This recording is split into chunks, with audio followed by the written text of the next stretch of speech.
TV 24 news ವಾಹಿನಿಗೆ ಸ್ವಾಗತ. ಶಿಗ್ಗಾವಿ ತಾಲೂಕಿನ ತಡಸ ಗ್ರಾಮದ ಗ್ರಾಮ ಪಂಚಾಯಿತಿಯಲ್ಲಿ ತುಂಬಾ ಕುತೂಹಲಕಾರಿಯಾದ ವಿಷಯ ಅವಿಶ್ವಾಸ ಮಂಡನೆ ಇಂದು ಯಶಸ್ವಿಯಾಗಿದೆ. ಗ್ರಾಮ ಪಂಚಾಯಿತಿಯ 18 ಸದಸ್ಯರುಗಳು ಕೂಡಿಕೊಂಡು ಅಧ್ಯಕ್ಷರ ವಿರುದ್ಧ ಅವಿಶ್ವಾಸ ಮಂಡನೆಯನ್ನ ಮಾಡಿದ್ರು.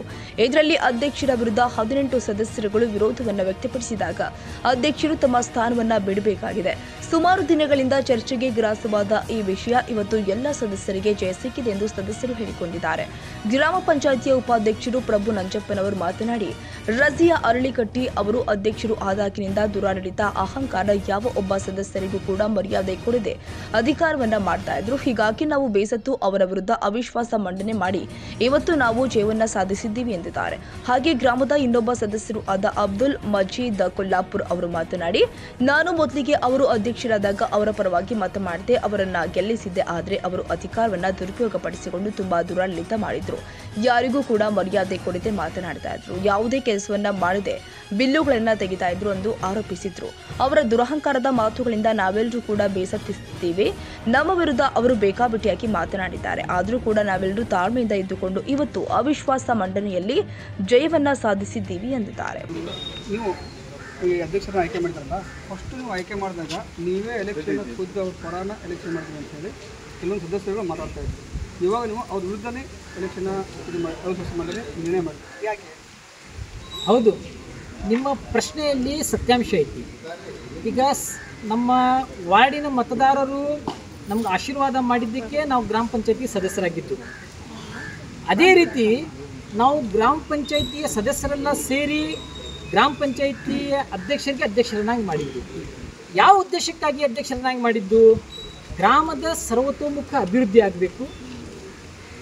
ಯಾವ ಅಭಿವೃದ್ಧಿ ಕೆಲಸಗಳು ಇಲ್ಲಿ ಆಗಿಲ್ಲ, ಆ ಎಲ್ಲ ಅಭಿವೃದ್ಧಿ ಕೆಲಸಗಳು ಇಲ್ಲಿ ಆಗಬೇಕು ಅನ್ನುವಂಥ ಮಹತ್ವಾಕಾಂಕ್ಷೆಯನ್ನು ಇಟ್ಕೊಂಡು ನಾವು ಅವರನ್ನು ಅಧ್ಯಕ್ಷರನ್ನಾಗಿ ಮಾಡಿದ್ವಿ. ಆದರೆ ಇದು ಕಾಲಕ್ರಮೇಣ ನಾವು ಯಾವ ಮಹತ್ವಾಕಾಂಕ್ಷೆಯನ್ನು ಇಟ್ಕೊಂಡು ಅವರನ್ನು ಅಧ್ಯಕ್ಷರು ಮಾಡಿದ್ವಿ, ಆ ಅಭಿವೃದ್ಧಿಯಲ್ಲಿ ಕಾಣ್ತಾ ಇರಲಿಲ್ಲ.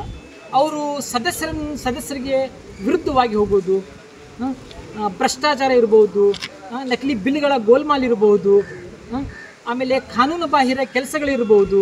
ಸದಸ್ಯರು ಯಾರಾದರೂ ಇವೆಲ್ಲ ಕೆಲಸಗಳನ್ನು ಪ್ರಶ್ನೆ ಮಾಡಿದರೆ ನಾನು ನಿಮ್ಮ ಮೇಲೆ FR ಮಾಡ್ತೀನಿ, ನಾನು ನಿಮ್ಮ ಮೇಲೆ ದೂರು ಮಾಡ್ತೀನಿ ಅನ್ನುವಂತಹ ಘಟನೆಗಳು ನಮ್ಮ ಗ್ರಾಮ ಪಂಚಾಯಿತಿಯಲ್ಲಿ ಭಾಳಷ್ಟು ಆಗ್ತಾಯಿದ್ವು. ಇವೆಲ್ಲ ಘಟನೆಗಳಿಂದ ಗ್ರಾಮ ಪಂಚಾಯಿತಿ ಸದಸ್ಯರೆಲ್ಲ ರೋಸಿ ಹೋಗಿ ನಮ್ಮ ಸ್ವಾಭಿಮಾನಕ್ಕೆ ಧಕ್ಕೆಯಾಗಿದೆ, ಇಲ್ಲಿ ಅಭಿವೃದ್ಧಿ ಕೆಲಸಗಳು ಆಗ್ತಾ ಇಲ್ಲ, ಅಭಿವೃದ್ಧಿಗೆ ಕುಂಠಿತವಾಗಿದೆ ಅನ್ನುವಂಥ ಒಂದು ಉದ್ದೇಶವನ್ನು ಇಟ್ಟುಕೊಂಡು ನೀವು ಆಗಲೇ ಒಂದು ಪ್ರಶ್ನೆ ಕೇಳಿದ್ರಿ, ನೀವೆಲ್ಲರಿಗೂ ಇವ್ರಿಗೆಲ್ಲ ಆಮಿಷ ಕೊಟ್ಟಿದ್ರಿ ಅಂತ ಹೇಳಿ.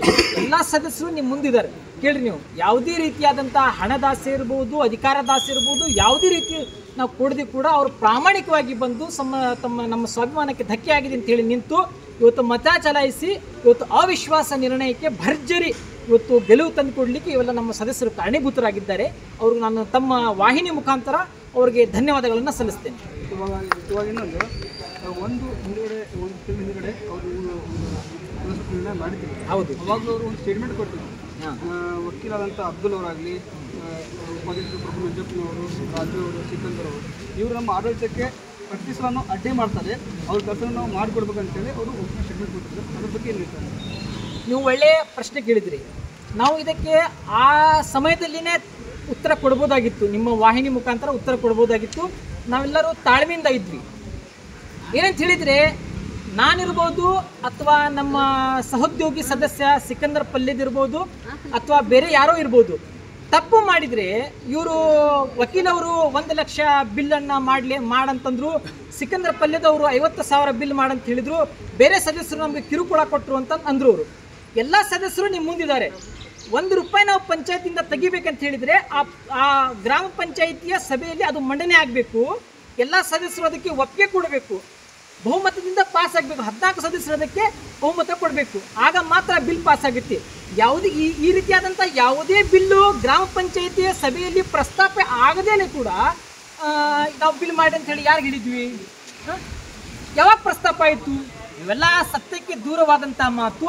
ನಮಗೆ ತೇಜೋವಧೆ ಮಾಡಬೇಕು, ನಾವು ರಾಜಕೀಯವಾಗಿ ಬೆಳೀತಾ ಇದ್ದೀವಿ, ಇವರನ್ನ ನಾವು ಬಗ್ಗಿ ಬೆಳಿಬೇಕು, ಇವರ ಮಾನಹಾನಿಯನ್ನು ನಾವು ಬಳಸಬೇಕು ಅನ್ನುವಂಥ ಏಕಮೇವ ಉದ್ದೇಶವನ್ನು ಇಟ್ಕೊಂಡು ನನ್ನ ಮೇಲೆ ಮತ್ತು ನಮ್ಮ ಸಹೋದ್ಯೋಗಿ ಸದಸ್ಯರಾದಂಥ ಸಿಕಂದರ್ ಪಲ್ಯದ ಮೇಲೆ ಮತ್ತು ಈ ಸದಸ್ಯರ ಮೇಲೆ ಅವರು ಆರೋಪ ಮಾಡಿದ್ದಾರೆ.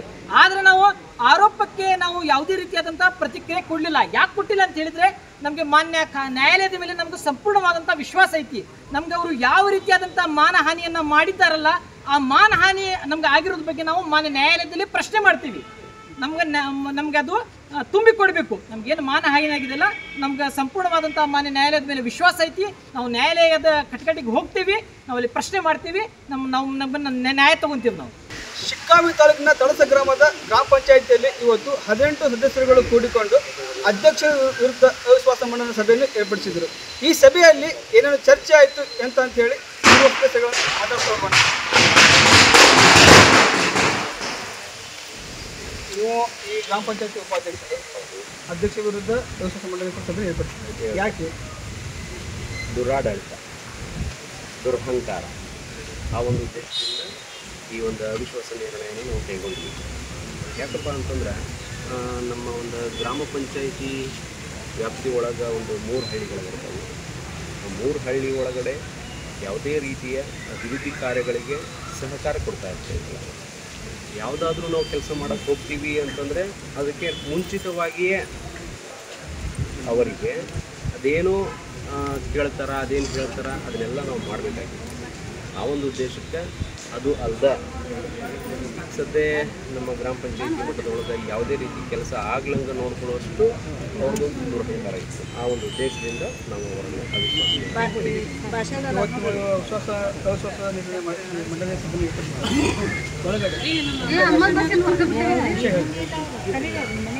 ಅವಿಶ್ವಾಸ ಪರ ಈಗ ನಾವೇನು ಅವಿಶ್ವಾಸ ಏನೋ ನಿರ್ಣಯಕ್ಕೆ ನಾವು ಕೊಟ್ಟಿದ್ವಿ, ಅದರ ಪರ ಯಾರಿದ್ರಿ ಅಂತ ಕೇಳಿದ್ವಿ. 18 ಜನ, ನಾವೆಲ್ಲ 18 ಜನನೂ ಸಹಿತ ಕೈ ಎತ್ತುವುದರ ಮೂಲಕ ನಾವು ಅವಿಶ್ವಾಸ ಪರ ಅದೀವಿ ಅನ್ನೋದನ್ನು ತೋರಿಸಿದ್ದೀವಿ. ಆ ಪ್ರಕಾರ ಅದು ಅವಿಶ್ವಾಸ ನಿರ್ಣಯ ಸಾಬೀತಾಗಿದೆ. ನೀವು 18 ಜನನೂ ಇವಾಗ ಕೆಲವೊಬ್ಬರು ಹೇಳ್ತಾ ಇದ್ದಾರೆ, ಎಲ್ಲ ನೀವು ಸದಸ್ಯಗಳನ್ನು ಅವರಿಗೆ ಕೊಂಡ್ಕೊಂಡು ನಿಮ್ಮ ಕಡೆ ಪರ ಕೊಂಡು ಅಂತ ಹೇಳಿ ಸ್ವಾಭಿಮಾನದ ಪರವಾಗಿ ವಿಜಯ ಆಗೈತಿ. ಅದನ್ನು ಬಿಟ್ಟರೆ ಯಾವುದೇ ರೀತಿಯಾಗಿ ಆಮಿಷ ಒಡ್ಡದೆ ನಾವು ಜಯ ಕಂಡಿದ್ದೀವಿ. ಯಾಕಪ್ಪ ಅಂತಂದ್ರೆ ಕೇವಲ ಉಪಾಧ್ಯಕ್ಷನ ಕೆಲಸ ಆಗಿಲ್ಲ ಅಥವಾ ಮತ್ತೊಬ್ಬರ ಕೆಲಸ ಆಗಿಲ್ಲ ಅನ್ನೋಂಗಿಲ್ಲ. ಪ್ರತಿಯೊಬ್ಬ ಸದಸ್ಯನೂ ಕೂಡ ಈಗೇನು ಅವರ ಜೊತೆ ಏನು ನಿಂತಿದ್ದಾರಲ್ಲ, ಆ ಸದಸ್ಯರು ಕೂಡ ಮನನ್ನು ಹೊಂದಿದ್ದಾರೆ. ಮತ್ತು ಮುಂದೆ ಬರೋಕ್ಕೆ ಸ್ವಲ್ಪ ಹೆದರ್ತಾ ಇದ್ದಾರೆ ಅಷ್ಟೇ, ಮತ್ತೇನಿಲ್ಲ. 26 ಜನ ಸದಸ್ಯರು ಕೂಡ ಇದು ಅವಿಶ್ವಾಸ ನಿರ್ಣಯ ಆಗಬೇಕಾಗಿತ್ತು. ಅದರಲ್ಲಿ ನಾವು 18 ಜನ ಇದ್ದೀವಿ ಅಂದರೆ ಅವ್ರಿಗೆ ಭಯ ಪಡಿಸ್ಕೊಂಡು ಮಾಡಿದ್ದಾರೆ. ಅದರಲ್ಲಿ ಏನೂ ಸಂಶಯನೇ ಇಲ್ಲ. ನಾವೆಲ್ಲರೂ ಸೇರಿಕೊಂಡೆ ಮಾಡಬೇಕು ಅಂದ್ಕೊಂಡು ನಾವು ಮಾಡಿದ್ದು. ಅವರು ನೀವೇನೆಲ್ಲ ಹೇಳಿದ್ರಲ್ಲ ಆ ಮಾತು, ಆ ವಿಷಯವನ್ನು ಅವ್ರು ಮಾಡಿದ್ದಾರೆ. ಎಸ್, ಇವಾಗ ನೀವು ಇಷ್ಟು ಈಗ ಎಲ್ಲರೂ 18 ಜನ ಇದ್ದಾರಲ್ಲ, ಅವರು ಅಧ್ಯಕ್ಷರಾಗಿ ಆಯ್ಕೆ ಆದಾಗಿಂದ ದುರಹಂಕಾರದಿಂದ ಹೌದು. ಮೊದಲನೇದಾಗಿ ಅಧ್ಯಕ್ಷ ಆಗಿದ್ದೇ ಸದಸ್ಯರ ಒಂದು ಬಹುಮತದಿಂದ ಅಂತಲ್ಲ. ಏನಾಗಿದೆ, ಅಧ್ಯಕ್ಷ ಆಗಿದ್ದೇ ಚೀಟಿ ಎತ್ತುವುದರ ಮೂಲಕ, ಮೊದಲನೇದಾಗಿ ಆಗಿದ್ದೇ ಚೀಟಿ ಎತ್ತುವುದರ ಮೂಲಕ. ಅವರೇನ ಬಹುಮತ ತಗೊಂಡು ಸದಸ್ಯರದ ಒಂದು ಎಲ್ಲರದ್ದು ಇದು ತಗೊಂಡು ಆಗಿಲ್ಲ, ಚೀಟಿ ಎತ್ತುವುದರ ಮೂಲಕ ಆಗಿತ್ತು. ಇವತ್ತು ಆ ಒಂದು ಏನು ನಮ್ಮ ಗ್ರಾಮ ಪಂಚಾಯಿತಿಗೆ ಹತ್ತಿತ್ತಲ್ಲ, ಮೊದಲೆಲ್ಲ ಹೇಳ್ತಾ ಇದ್ರು ಈ ಥರ ಇತ್ತು, ಆ ಥರ ಇತ್ತು, ಊಹಾಪೋಹ, ಆ ಥರದ್ದು ಇವತ್ತದು ಹೋಗಿದೆ, ಬಿಟ್ಟು ಹೋಗಿದೆ ಎಲ್ಲ. ಸೊ ಕೋರ್ಟಿಂದ ಸ್ಟೇಟ್ ಅಂದರು ಸ್ಟಾಪ್ ಮಾಡಿದ್ರು. ಆದರೂ ಕೂಡ ಅವರೇ ಎಲೆಕ್ಷನಲ್ಲಿ ಕಂಟಿನ್ಯೂ ಆಗಿದ್ದು ಗ್ರಾಮ ಪಂಚಾಯತ್ ಅಧ್ಯಕ್ಷರು ಕಂಟಿನ್ಯೂ ಅವರಾಗ್ತದೆ ಅಂತೇಳಿ ಎಲ್ಲರೂ ಮಾತಾಡ್ತಾ ಇದ್ದಾರೆ. ನೀವು ಏಕಾಏಕಿ ಅಷ್ಟೇನ ಏನು ಮಾಡಿದ್ರಿ ಅಂತ ದಿನಗಳ ಒಂದು ಕ್ವಶನ್ ಇದೆ. ಏನಾಗಿತ್ತು ಅಂತಂದರೆ, ಗ್ರಾಮ ಪಂಚಾಯಿತಿ ಒಂದು ಜೂನ್ 12ನೇ ತಾರೀಕು ನಾವೇನು ಅವಿಶ್ವಾಸ ನಿರ್ಣಯ ಕೈಗೊಂಡು ನಾವು ನಿಂತಾಗ ಮಾನ್ಯ ಉಚ್ಚ ನ್ಯಾಯಾಲಯ ಧಾರವಾಡ ಅದರಲ್ಲಿಂದ ಅವರು ಒಂದು ಸ್ಟೇಯನ್ನು ತಗೊಂಡು ಬಂದರು. ಈಗ ನೀವು ಅವರ ಒಂದು ಏನು ಬುದ್ಧಿಮತ್ತೆ ಅಂತ ಅದು ಎಷ್ಟಿದೆ ಅನ್ನೋದು ನಿಮಗೆ ಗೊತ್ತಾಗಬೇಕು. ಯಾಕಂತಂದರೆ ಸ್ಟೇ ಯಾವಾಗಲೂ ಏನಕ್ಕೆ ಕೊಟ್ಟಿದ್ದು ಅದು ತಾತ್ಕಾಲಿಕ ತಡೆ. ನಾವು ಮಾಡಬಾರ್ದು ಅನ್ನೋದು ಇದ್ದಿದ್ದಿಲ್ಲ, ಬಟ್ ತಾತ್ಕಾಲಿಕ ತಡೆಯಾಗಿ ಅದು ಆಗಿತ್ತು.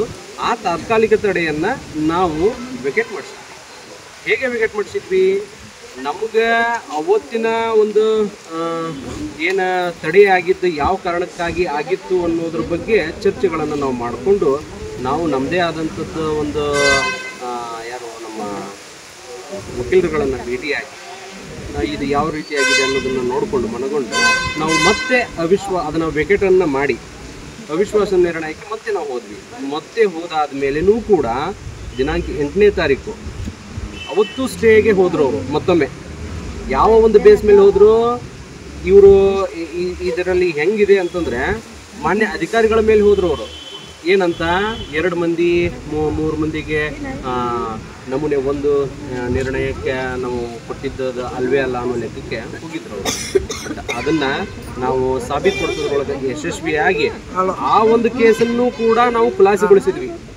ಆ ಖುಲಾಸೆಗೊಳಿಸಿದ ಮೇಲೆ ನಮಗೆ ಅವಿಶ್ವಾಸ ನಿರ್ಣಯಕ್ಕೆ 14ನೇ ತಾರೀಕಿಗೆ ಇವತ್ತು ಬಂದು ಒಂದು ಭರ್ಜರಿ ಜಯವನ್ನು ತಂದು ಕೊಟ್ಟಿದ್ದಾರೆ ಎಲ್ಲರೂ ನಮ್ಮ ಸದಸ್ಯರು. ಮುಂದಿನ ಗ್ರಾಮ ಪಂಚಾಯತ್ ನಡೆ ಏನಾಗಬಹುದು ಅಭಿವೃದ್ಧಿ ಕಡೆ ಕುತೂಹಲ ಒಂದಂತೂ ಹೇಳ್ತೀನಿ, ಗ್ರಾಮ ಪಂಚಾಯಿತಿ ಒಳಗಡೆ ಎಲ್ಲ ರೀತಿಯಿಂದನೂ ಅಭಿವೃದ್ಧಿ ಕೆಲಸಗಳು ಆಗ್ತಾ ಇದ್ದಾವೆ. ಎಷ್ಟೇ ತಡೆ ಒಡ್ಡಿದ್ರು ಕೂಡ ನಾವು ಅದನ್ನು ಮಾಡಿದ್ದೀವಿ. ಅದು ಮೊನ್ನೆ ಜನತೆಗೂ ಗೊತ್ತು, ಎಲ್ಲರಿಗೂ ಗೊತ್ತು. ಆದರೆ ಮುಂದೆ ಬರುವಂತಹ ಒಂದು ಅನುದಾನಕ್ಕೆ ಇವರು ತಡೆ ಆಗಬಾರ್ದು ಅನ್ನೋ ಒಂದು ಉದ್ದೇಶಕ್ಕೆ ಮತ್ತು ಈಗ ನಡೀತಾ ಇರುವಂಥ ಕಾಮಗಾರಿಗಳಿಗೂ ಕೂಡ ಇವರು ತಡೆ ಆಗಬಾರ್ದು ಅನ್ನೋ ಒಂದು ಉದ್ದೇಶಕ್ಕೆ ನಾವು ಇವ್ರನ್ನ ತೆಗೆದಿದ್ದು. ಅನಂತರ ಈಗ ನೆಕ್ಸ್ಟ್ ಏನು ಬರ್ತೈತಲ್ಲ, ಅವಾಗ ನಾವೆಲ್ಲರೂ ಕೂಡ ಒಟ್ಟಾಗಿ ಈ ಒಂದು ಗ್ರಾಮದ ಅಭಿವೃದ್ಧಿಗಾಗಿ, ಗ್ರಾಮದ ಒಂದು ಸರ್ವತೋಮುಖ ಅಭಿವೃದ್ಧಿಗಾಗಿ ನಾವು ಪಣ ತೊಟ್ಟು ನಾವು ನಿಂದಿರ್ತೀವಿ. ಯಾವುದೇ ಕಾರಣಕ್ಕೂ ನಾವು ಹಿಂಜರಿಯೋದಿಲ್ಲ. ನಾವು ಗ್ರಾಮ ಪಂಚಾಯಿತಿಯಿಂದ ಹಿಡ್ಕೊಂಡು ಗ್ರಾಮ ಮಟ್ಟದೊಳಗೆ ಯಾವುದೇ ಕೆಲಸ ಇದ್ರೂ ಕೂಡ ಆನ್ ಸ್ಪಾಟ್ ನಾವು ನಿಂತ್ಕೊಂಡು ನಾವೆಲ್ಲ ಕೆಲಸ ಮಾಡ್ತೀವಿ.